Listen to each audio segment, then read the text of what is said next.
ایک مسئلہ رضاعت کے بارے میں پوچھا گیا ہے کہ ایک شخص کی 2 بیویاں ہیں اور ایک بیوی نے کسی بچے کو دودھ پلایا،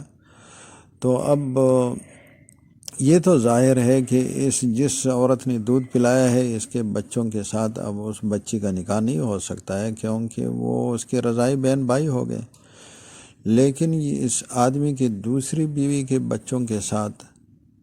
اس بچی کا نکاح ہو سکتا ہے کہ نہیں ہو سکتا ہے؟ اس کا جواب یہ ہے کہ اس دوسری بیوی کے بچوں کے ساتھ بھی اس کا نکاح نہیں ہو سکتا ہے۔